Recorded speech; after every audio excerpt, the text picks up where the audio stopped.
Om Namo Bhagavate Vasudevaya. Narayana Namaskritya Naram Chaiva Narottamam Devim Saraswatim Vyasam Tato Jayamudire Nashtaprayeshu Bhadreshu Nityam Bhagavata Sevaya Bhagavati Uttam Shloke Bhaktir Bhavati Naishiki. So continuing with the discussion on Srimad Bhagavatam, Canto 4, Chapter 29, talks between Narad and King Prachin Barhi, text number 28 onwards. Shuklat prakash bhuyishthan lokanapnoti karhichit dukhodarkan kriyayasam stamaha shokotkatan kvachit. Those who are situated in the mode of goodness act piously according to the Vedic injunctions. Thus they are elevated to the higher planetary systems wherein the demigods live. Those who are influenced by the mode of passion engage in various types of productive activities in the planetary systems where human beings live. Similarly, those influenced by the mode of darkness are subjected to various types of miseries and live in the animal kingdom.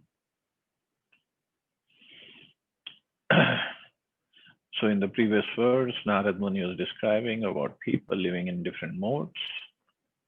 And then he said this gets different types of bodies under the modes of material nature. So those who leave the body or those who live in this body, mostly in the mode of goodness, then they enter the heavenly planets. And those who live in passion, they remain on this planet. And those who live in the mode of darkness or ignorance, they're subjected to various types of miseries and live in the animal kingdom, in the animal kingdom or in the lower planets. There are three planetary systems, upper, middle, and lower. Those influenced by the mode of goodness are given places in the upper planetary systems, Brahmaloka, Satyaloka, Tapaloka, Janaloka, and Maharloka. Those influenced by the mode of passion are given places in the Bhurloka and Bhuvarloka. Those influenced by the mode of ignorance are given places in Atal, Vital, Sutal, Talatal, Mahatal, Rasatal, and Patal, or the animal kingdom. Qualitatively, the living entity is the same as the Supreme Personality of Godhead. But because of his forgetfulness, he gets different bodies in different planetary systems.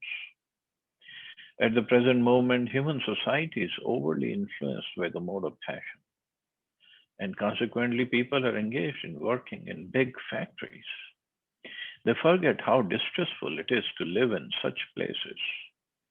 In Bhagavad Gita, such activities are described as ugra karma, that is, distressful activities. Those who utilize the energies of the worker are called capitalists, and those who actually perform the work are called laborers. In actuality, they are both capitalists, and the workers are in the modes of passion and ignorance. The result is that there is always a distressful condition. In contrast to these men are those influenced by the mode of goodness, the karmis and the jnanis. The karmis, under the direction of Vedic instructions, try to elevate themselves to higher planetary systems. The jnanis try to merge into the existence of Brahman, the impersonal feature of the Lord. In this way, all classes of living entities in various species of life are existing within this material world. This explains superior and inferior life forms within the material world. So those who live and die in the mode of goodness, they go to heavenly planets. But again, as Bhagavad Gita says, after they use up their pious activity karma, then they have to come back to earth and take birth again. And similarly, those who go to lower planets, the use of their sinful activity karma, and then they again take birth in the upper planetary systems. So this whole circle keeps on going on and on and on and on. क्वचित् पुमान् क्वचिच्च स्त्री क्वचिन्नो भयमन्दधि देवो मनुष्यस्तिर्यग्वा यथा कर्म गुणं भवा. Covered by the mode of ignorance in material nature, the living entity is sometimes a male, sometimes a female, sometimes a eunuch, sometimes a human being, sometimes a demigod, sometimes a bird, an animal, and so on. In this way, he is wandering within the material world. His acceptance of different types of bodies is brought about by his activities under the influence of the modes of nature. Actually, the living entity is part and parcel of the Lord. Therefore, he is spiritual in quality. The living entity is never material, and his material conception is simply a mistake due to forgetfulness. He is as brilliant as the Supreme Personality of Godhead. Both the sun and the sunshine are very brilliant.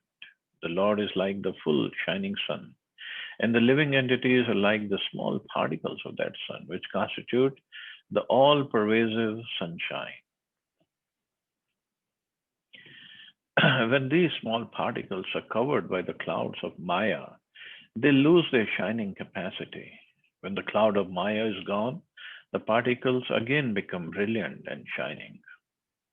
As soon as the living entity is covered by the ignorance of Maya or darkness, he cannot understand his relationship with the Supreme God.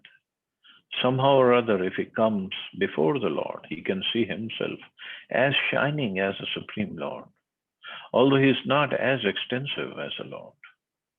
Because the living entity desires to imitate the Supreme Lord, he is covered by Maya. We cannot imitate the Lord, nor can we become the supreme enjoyer. This is not possible. And when we think it is, we become conditioned by Maya. Thus, the engagement of the living entity under the clutches of Maya is brought about by the forgetfulness of his relationship with the Supreme Lord. Nicely explained. The small particles of sunlight. So we all are part and parcel of Krishna, have the same qualities as Krishna. But when somehow or other, I mean, how it is not explained how, but somehow or other, we develop this desire to enjoy like Krishna, to be the center of attention, center of enjoyment, as Krishna is in the spiritual world. And then we got covered over by Maya. So we lose that shining capacity. Or it gets covered over. Not lose, but it gets covered over. Then we forget who we are. Because in the darkness we cannot see it. This is the darkness of ignorance. So this is what Prabhupada is saying. We cannot imitate the Lord, nor can we become the supreme enjoyer. But in the material world, everybody is trying to be the enjoyer. Everybody. Whether it is human beings, animals, birds, bees, anybody. They all are trying to enjoy. In the insects. And this is what happens when we forget our relationship with God. Thus, the engagement of the living entity under the clutches of Maya is brought about by the forgetfulness of his relationship with the Supreme Lord. So the engagement means we are put in the cage of this body. It's like a cage, and when a bird is put in a cage, the bird cannot get out. And in fact, this is also seen when the owner, he keeps a bird in the cage and he feeds the bird in the cage. And after some time, even if he leaves the door open, bird does not fly away. Even if he goes out a little, he comes back because he thinks this is the only way I can get some food. He can fly away, he can fly off, and the owner won't be able to even catch him. No, he doesn't. This is conditioning. This is what has happened to us also. The living entity is part and parcel of Krishna. We are so strong, so powerful, but we have forgotten our powers. We have forgotten our spiritual powers, the spiritual qualities, and thinking ourselves of this body, we act like this body. And we don't want to give up this engagement. We're going to leave the body one day or the other. But then again, because we have not practiced yet properly or perfected ourselves, we'll be going into another cage. And the cage could be made of iron or silver or gold. But still, it will be a cage. Under the influence of Maya, the living entity becomes exactly like a person haunted by ghosts. Such a person speaks all kinds of nonsense. When the living entity is covered by the influence of Maya, he becomes a so called scientist, philosopher, politician, or socialist, and at every moment presents different plans for the benefit of human society. All these plans are ultimately failures because they are illusory. In this way, the living entity forgets his position as an eternal servant of the Lord. He instead becomes a servant of Maya. In any case, he remains a servant. It is his misfortune that by forgetting his real contact with the Supreme Lord, he becomes a servant of Maya. By forgetting his real contact with the Supreme Lord, he becomes a servant of Maya. As servant of Maya, he sometimes becomes a king, sometimes an ordinary citizen, sometimes a Brahman, a Shudra, and so on. Sometimes he's a happy man, sometimes a prosperous man, sometimes a small insect. Sometimes he's in heaven and sometimes in hell. Sometimes he's a demigod and sometimes he's a demon. Sometimes he's a servant and sometimes he's a master. In this way, the living entity wanders all over the universe. Only when he comes in contact with the bona fide spiritual master can he understand his real constitutional position. He then becomes disgusted with material existence. At that time, in full Krishna consciousness, he regrets his past experiences in material existence. This regret is very beneficial because it purifies the living entity of material conditional life. He then prays to the Lord to engage in his service, and at that time, Krishna grants liberation from the clutches of Maya. So, we all are going through this. Oh, I am this and I am that, and I can do this, I can do that. And this is all Maya, all Maya. And we look around, everybody is acting in this illusory conception of life. I'm such a big man and I should be given the respect. I should be given the chair and the table and whatever I desire. And on the other hand, there would be a poor man, poor laborer, or the poor farmer begging and sleeping under the open in the open sky and with nothing. But the story can change tomorrow. So what is so permanent in this world? Nothing. And then in the process, we commit so many sinful activities. So many. We can't even remember. Knowingly, unknowingly, we commit so many. Whether we cheat somebody out of money, whether we have a big position in the government and we take bribe, and then we don't do the work we are supposed to do, or we do less quality work. We cheat somebody out of money, we cheat somebody out of position, we cheat somebody out of property. List goes on and on and on and on, thinking we won't have to pay for it. But karma, he doesn't forgive, he doesn't forget.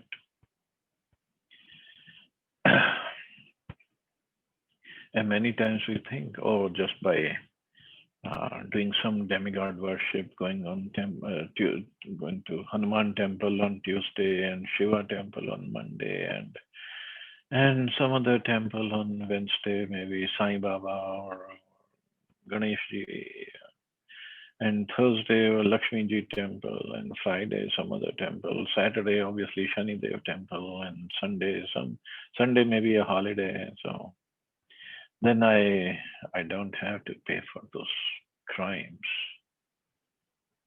But no way. Whatever sins we have committed, they are all kept in record, and whatever pious activities we commit, just like we're going to temple, making some donation, that's a pious activity. So that's also kept in the record. And then next life, we again take birth and again go through this mixed bag of karmas. And it goes on and on and on and on till we come to understand what I'm doing here. And we regret our past activities, and we take up the devotion service seriously. And then Krishna grants liberation. But then the tests start, whether we are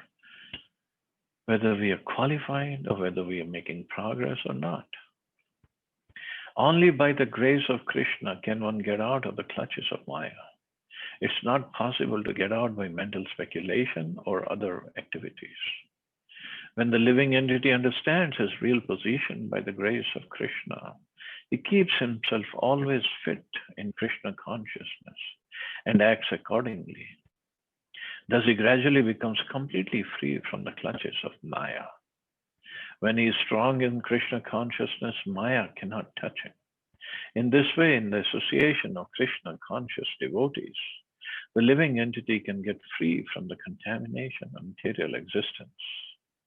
In this connection, Srila Krishnadas Kaviraj Goswami says, Tate Krishna bhaje kare guru sevan, Maya jala chute pai Krishner chara. In the Krishna conscious state, the living entity engages in devotion service under the direction of the spiritual master. In this way, he gets out the clutches of Maya and takes shelter under the lotus feet of Lord Krishna. So this is the only way possible. By engaging in bhakti yoga process, by mercy of Krishna, we get out of the clutches of Maya.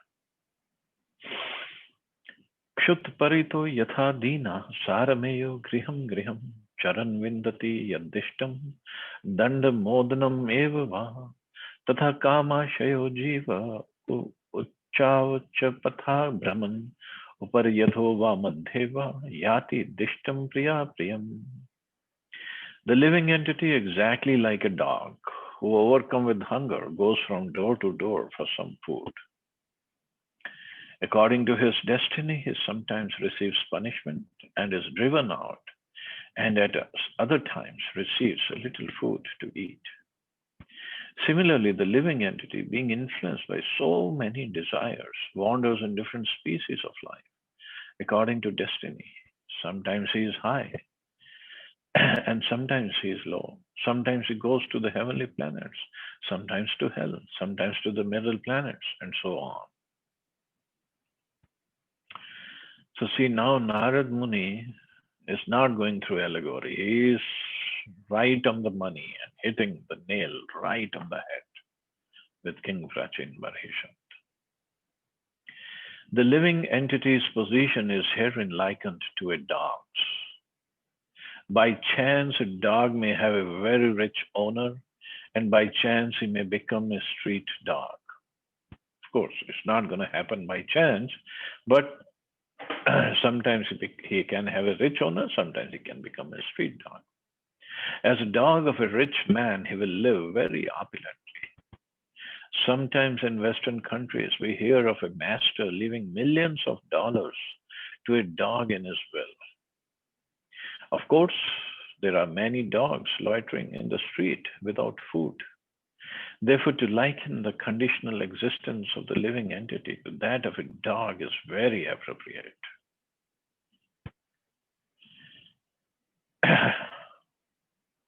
An intelligent human being, however, can understand that if he has to live the life of a dog, he had best becomes Krishna's dog. In the material world, a dog is sometimes elevated and sometimes on the street. But in the spiritual world, Krishna's dog is perpetually, eternally happy. Srila Bhaktivinoda Thakur has therefore sung, Vaishnav Thakur Tomara Kukur Baliya Jana Hamore. In this way, Bhaktivinoda Thakur offers to become a Vaishnava's dog. A dog always keeps himself at his master's door and does not allow any person unfavorable to the master to enter. Similarly, one should engage in the service of a Vaishnava and try to please him in every respect. Unless one does so, he does not make spiritual advancement. Apart from spiritual advancement in the material world, if one does not develop his qualities and goodness, he cannot be promoted to the higher planetary system.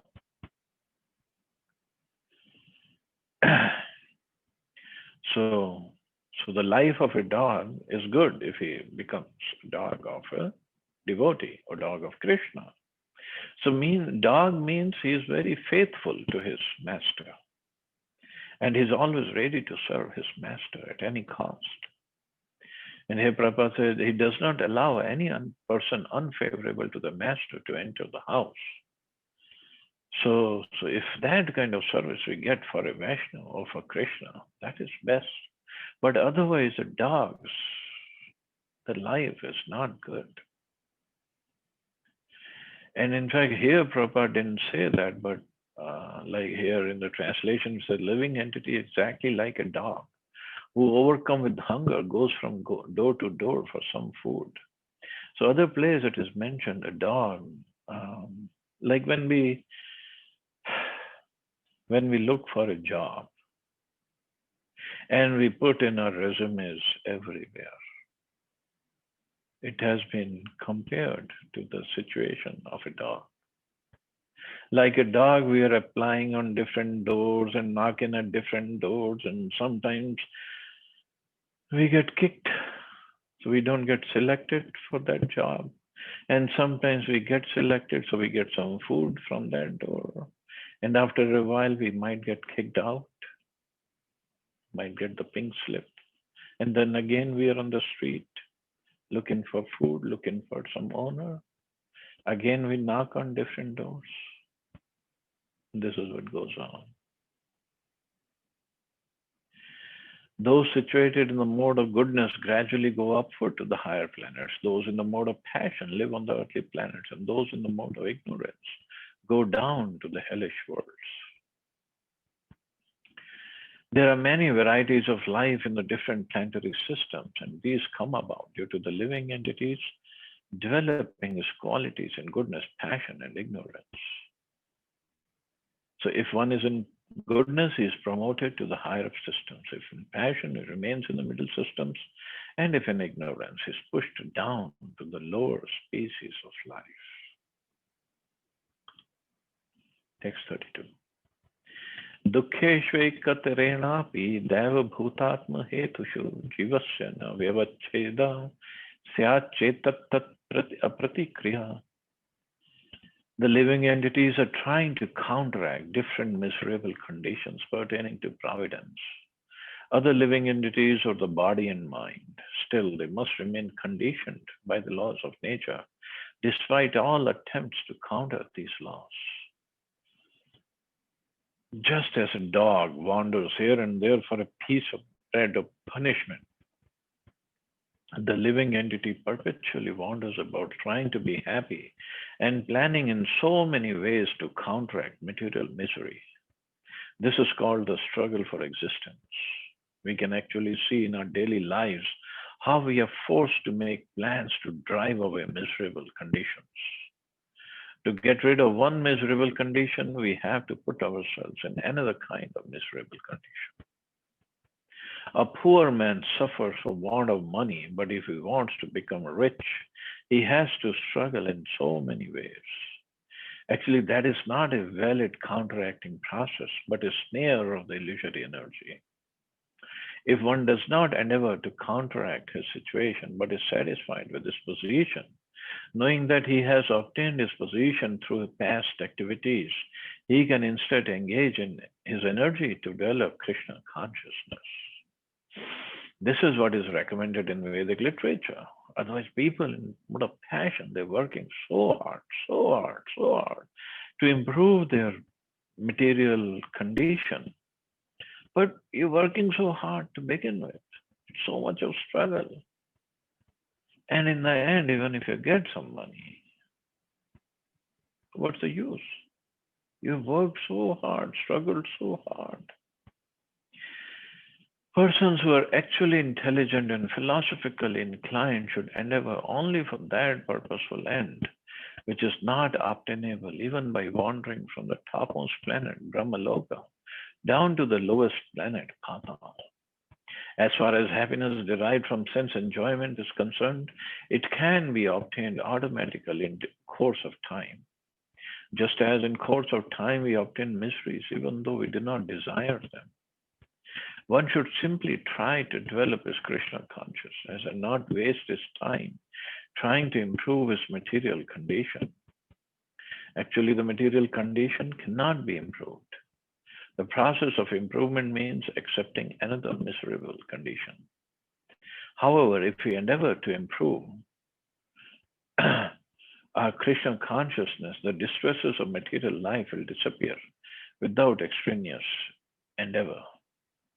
Krishna therefore promises, O son of Kunti, declare it boldly that my devotee never perishes. One who takes to the path of devotional service will never be vanquished. Despite all miseries of the body and mind, and despite all miseries brought about by other living entities and providence, miseries which are beyond our control. So all we have to do is engage more and more in the service of Krishna and on the path of Bhakti Yoga, and all the miseries will be gone. And whatever in our destiny, it will come, whether we work hard or don't work so hard for it. Krishna will definitely provide. So I guess we can stop here. See anybody has any questions or comments.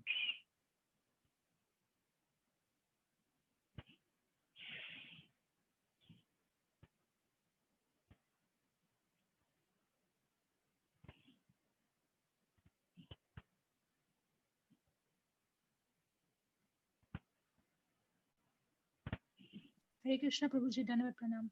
Please accept. Hare Krishna. Thank you. Thank you so much for the enlightening class. Well, I just wanted to know that every day we are listening, especially me, that okay, now I know that Lord Krishna is the supreme, and in spite of knowing that, why faith does not develop?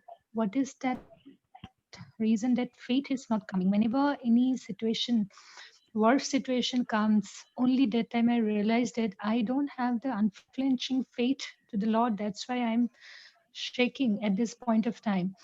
Like one point of time, accepting is coming, like yes, Lord Krishna is the supreme, but on the other hand, if I see that the faith is not developing, so what is that reason, and how to develop the faith? See, Goswami has given this the different steps in the path of bhakti. So Adhu Shraddha, it starts with Shraddha, faith. So that could be maybe a curiosity or little shaky faith. And then what do? Sadhu Sangha, association of devotees. And in the association of devotees, we carry out a bhajan kriya. So bhajan kriya is all this Vedic bhakti, chanting, hearing, reading, association, service. In fact, Prabhupada's initiation is also part of bhajan kriya. So bhajan kriya, when we keep on doing, and the association, sadhu sangha, but these two things will always go on. And then anartha nivritti will happen. Means the unwanted desires from our heart start to go away. It will not finish even till the stage of bhav bhakti, they'll not finish. But they start to go away. And then when anartha nivritti happens to a certain extent, then nishtha, that is fixed faith. So to come to that stage, of course, I'm sure you have lots of faith and you're performing lots of bhakti. But even if we are lacking anywhere, we need more sadhu sangha and more bhajan kriya. So sadhu sangha could be a person bhagavad or book bhagavad. So if a personal association is not possible, say because of this COVID time, then take shelter of Prabhupada's books. Just pick up any book, start reading. And they'll definitely fix up our faith. This is really a nice answer for me. So I understood. So the second you mentioned about Vaidhi sadhana. So in the Vaidhi sadhana, especially you mentioned that initiation is also a part of Vaidhi only. And what are the other activities in Vaidhi, if you can tell me? Vedhi means following the rules and regulations. So the step was bhajan kriya. So in that, Vedhi sadhana bhakti, which is chanting, hearing, reading, service, association, this is all part of bhakti, but following the rules and regulations. So more and more will associate and we hear attentively with that submissive mood. Mood is also very important, I guess, right? Most of the time, this rational mind always comes in between and then asks why, this, that. So also equally, even though we are listening, we should have that attitude of submissive mood, or else this anartha nivritti will not happen, is it? No, asking questions is not wrong, but asking questions just for the sake of asking is wrong. I mean, the whole Bhagavatam, Bhagavad Gita is Arjuna is asking questions, Maharaj Parikshit is asking questions, Shaunak Rishi is asking questions, Vidurji is asking questions. Everybody is asking questions, they're getting the answers. But the point is asking questions not just for the sake of asking or showing off. It was really to understand how can make progress. That asking of questions is not wrong. It's part of bhakti. So, like sometimes, due to the many lives, collective bad karmas, the natural tendencies sometimes do not like to accept or do not like to even sit in a proper place and then listen for.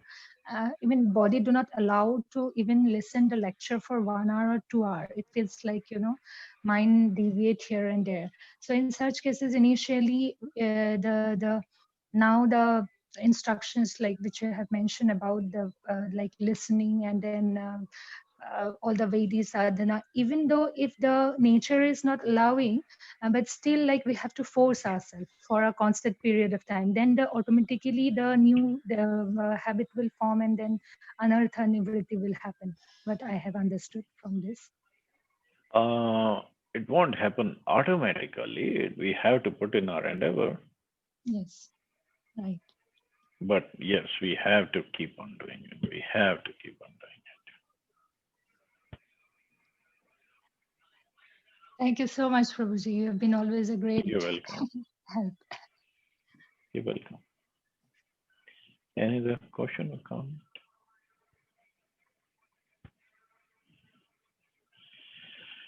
Okay, so I guess we can stop here. You all have a safe and wonderful day. Hare Krishna. Jai Srila Prabhupada. Thank you, Prabhuji. Hare Krishna. Jai Srila Prabhupada.